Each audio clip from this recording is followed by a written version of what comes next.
Honourable Speaker, sir, I rise to oppose the motion and to speak in support of the amendments made by our party. First of all, let me begin by humbly accepting the resounding mandate that this government has got. But it is the very nature of the overwhelmingness of this mandate, of the totality of this mandate, that makes it necessary for us to be heard today, for the voice of dissent to be heard today. Had the mandate been any less, there would have been a natural check and balance woven into the narrative. That is not the case. The House belongs to the opposition, so I stand today to reclaim this inch that has been guaranteed to us. Let me start by first quoting Maulana Azad, whose statue stands tall outside this great hall. He once said of this country that he was fighting to build. He said, "It is India's historic destiny that many human races and cultures should flow to her, finding a home in her hospitable soil, and that many a caravan should find rest here, where our cultures, our languages, our poetry, our literature, our art, the innumerable happenings of our daily life shall bear the stamp of our joint endeavor." This is the ideal that was carved into our constitution. This is the very constitution that each of us have sworn to protect. But this constitution is under threat today. Of course, you may disagree with me. You may say, "Achhe din are here, and the sun will never set on this Indian empire that this government is seeking to build." But then you're missing the signs. You are missing the signs, and if you would open your eyes, you would see that there are signs everywhere that this country is being torn apart. In the few minutes that have been allotted to me, let me list out these dangerous signs. The first sign: there is a powerful and continuing nationalism that is searing into our national fabric. It is superficial. It is superficial. It is superficial. It is xenophobic. It is xenophobic. Sir, there is no room for professional hecklers inside the corridors of this great hall. There is no room. I urge you to put the House in order. There is a powerful and continuing nationalism being seared into our national fabric. It is superficial, it is xenophobic, and it is narrow. It is a lust to divide. It is not a desire to unite. Citizens are being torn out of their homes and being called illegal immigrants.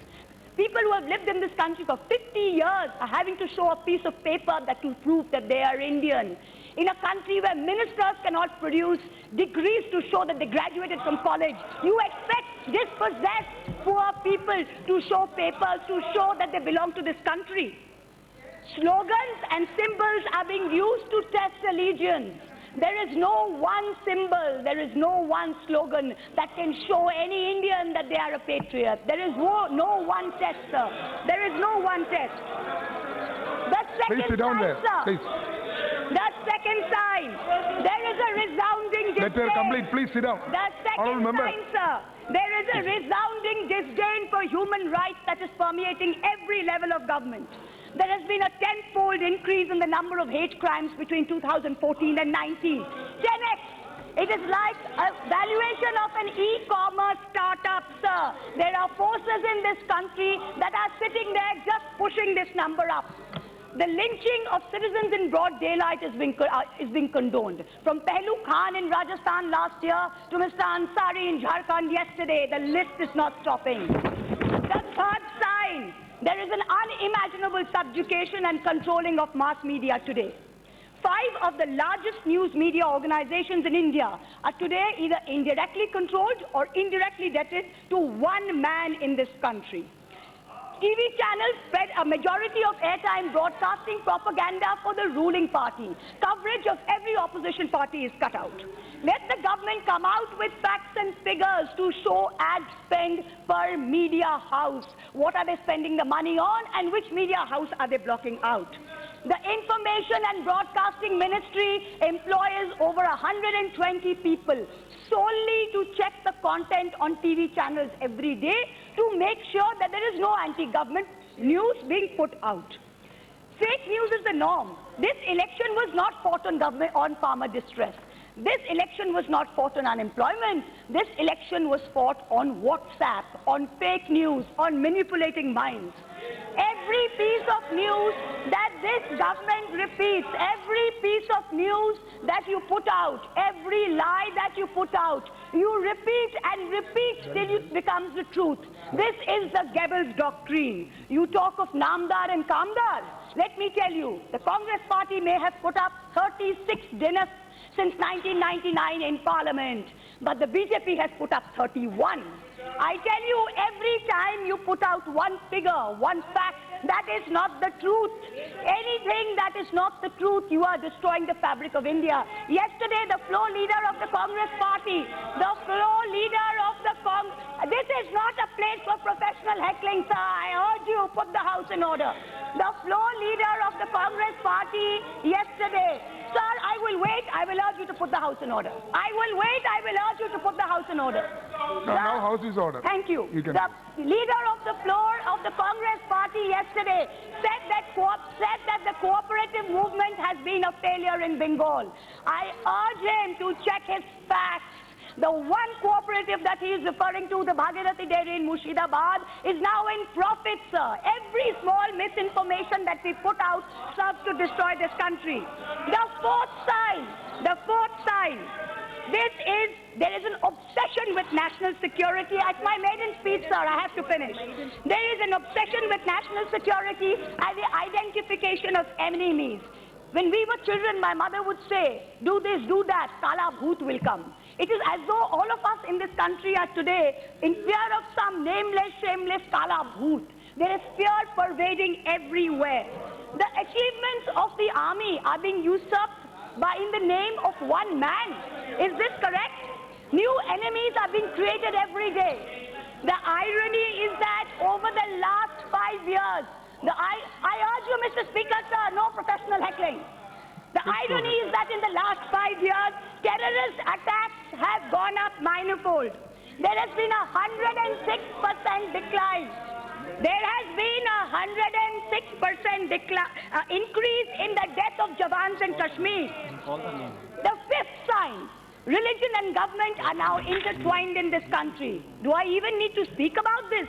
Need I remind you that we have redefined what it means to be a citizen? With the NRC and the Citizenship Amendment Bill, we are making sure it is only one community that is the target of anti-immigration laws. Members of Parliament today are more interested in the fate of 2.77 acres of land than in the 812 million acres of the rest of India. This सिर्फ 2.7 एकड़ जन्म भूमि के मुद्दा नहीं है, ये सारा देश 80 करोड़ एकड़ को अखंड रखने का प्रश्न है. हम आपको बोलते हैं. The number 6 sign, the most dangerous, there is a complete disdain for intellectuals and the arts. There is a suppression of all dissent. Funding is being cut for liberal education. Scientific temperament, which is enshrined in Article 51 of the my maiden speech, sir. 2 minutes, sir. 2 minutes. 2 minutes, sir. No. There is you already taken 3 minutes. 2 minutes. There is Article 51 of the Constitution demands a scientific temperament. Everything we are doing is pushing India back to the dark ages. Secondary school textbooks are being manipulated and distorted in order to indoctrinate. I ask you one thing. You don't even tolerate questioning, let alone dissent. And I wish to quote the great Hindi poet Ramdhari Singh Dinkar. I wish to tell him this, the spirit of dissent is integral to India. You cannot shackle us. हाँ दुर्योधन बांधने मुझे तू आया है, जंजीर बड़ी क्या लाया है, तूने को साध ना सकता है, वो मुझे कब बांध सकता है. I ask you this, you cannot keep us down. Number 7, the seventh and the last sign. There is an erosion of independence in our electoral system. The election commission is being used to transfer key officials. 60,000 crores was spent on this election, 50% by one party, 27,000 crores.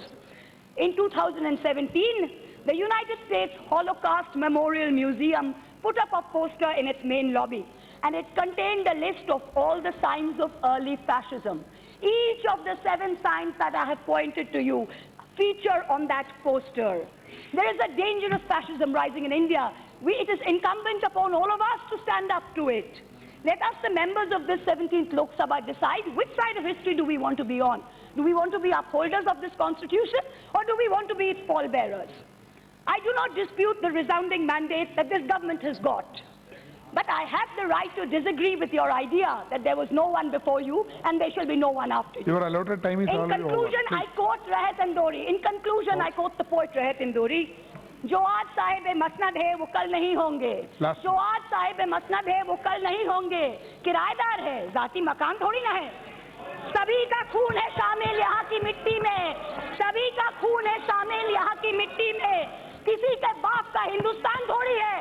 Thank you.